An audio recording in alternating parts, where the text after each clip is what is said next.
Dry eye is king right now. Dry eye is having a really big moment in ophthalmology, in cataract surgery, in premium lens implants, and in the optometry field as well. So increasingly, as we have more options and a better understanding of the impact of ocular surface disease, we can understand how it impacts our patients, and we have better ways to treat them and to help them see better and deal with their dry eye disease.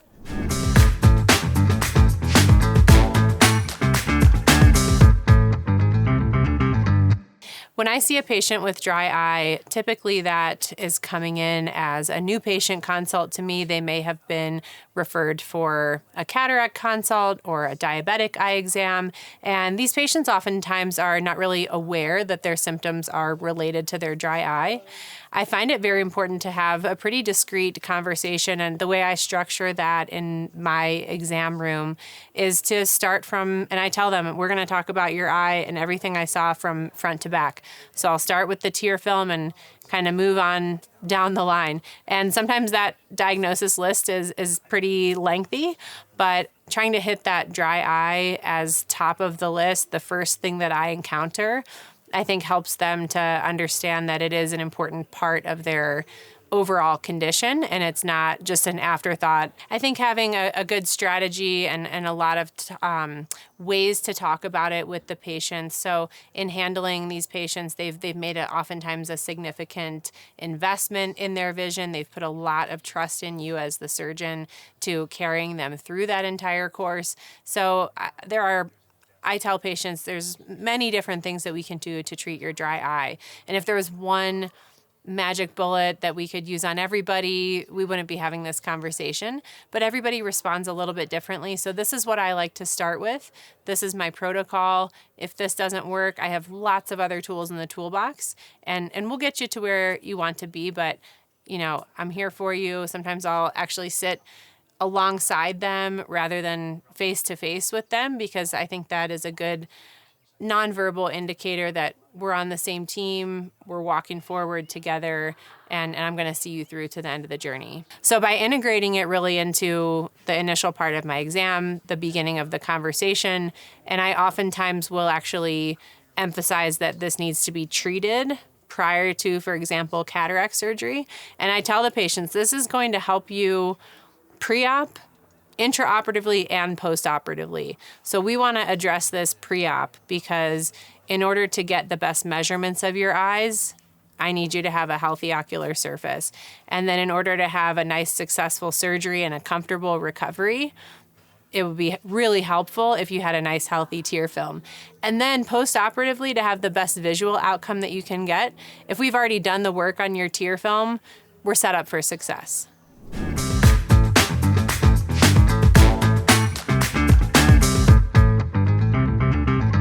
Surgeons, I think, need to keep in mind that in many of these patients, the issue with dry eye and ocular surface disease needs to be identified, discussed, and documented prior to cataract surgery.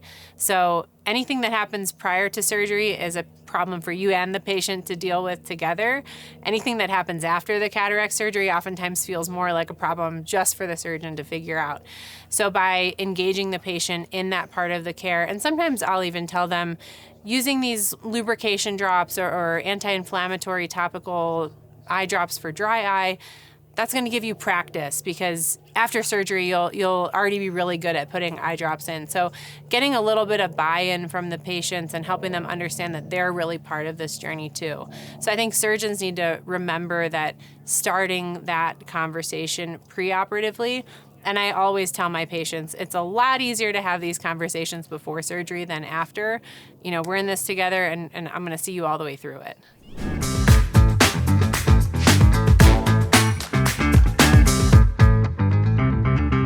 I think most surgeons have probably had the experience where dry eye disease really complicated somebody's post-operative course with a trifocal lens implant. And the facts of the matter is that sometimes dry eye disease or ocular surface disease doesn't really jump out at you in the preoperative period. So with technology that we have available now, testing capabilities, even point of care testing like tear osmolarity is something that you can do in the preoperative period to maybe identify some of those patients who would have slipped through the cracks otherwise. But these patients can come back with good objective vision, no refractive error, but just be unhappy with the quality of their vision. And I think we know in the back of our minds that a lot of times that is because of the ocular surface, but it's really hard to backpedal, and we don't want to be in a situation where we're saying, well, you had this problem before, because to the patient, that may not really be their perception. So again, by really dedicating some time and space in the initial consultation to focus on that, give them a little bit of homework to work on their ocular surface and kind of be involved in that process. There will still be patients. Nobody's going to bat 1,000 on trifocal lens implants, but if we can try to capture some of those who maybe otherwise would have fallen through the cracks, that will go a long way.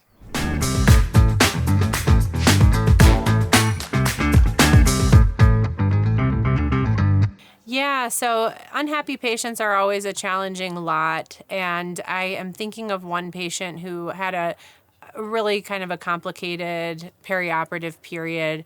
The day of her first eye surgery, in the middle of surgery with a trifocal lens implant planned, she flipped into atrial fibrillation on the monitor. And this was new AFib, not previously diagnosed.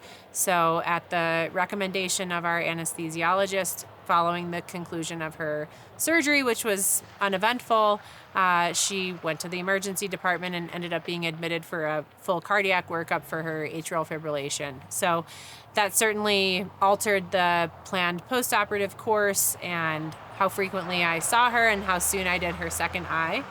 And oftentimes when patients have other health conditions or are on other medications that can really impact their ocular surface, and she was in the postoperative cataract surgery period, which we know can affect patients' ocular surface. So we were able to get the second cataract surgery done. Again, uneventful surgery, but she was really going through a lot medically throughout that entire process.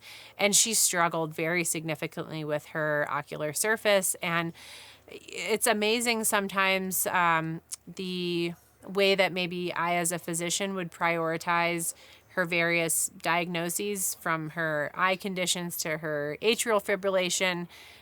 But to the patient, the eyes were really more of an everyday problem or a burden.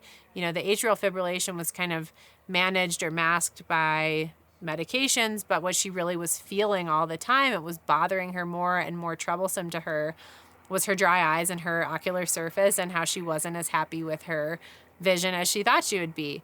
So it took a course of many visits and many months of working gently with her and encouraging her to stick with it, and knowing in the back of my mind that part of this process is allowing her tissues to heal. And in some patients that can take several months, sometimes 3 or more months, for things to get back to sort of their baseline. But just being there for the patient and visiting with her frequently and helping her along, we ended up getting to a place where her dry eye was managed, and thankfully her atrial fibrillation is managed as well, and her vision's doing great.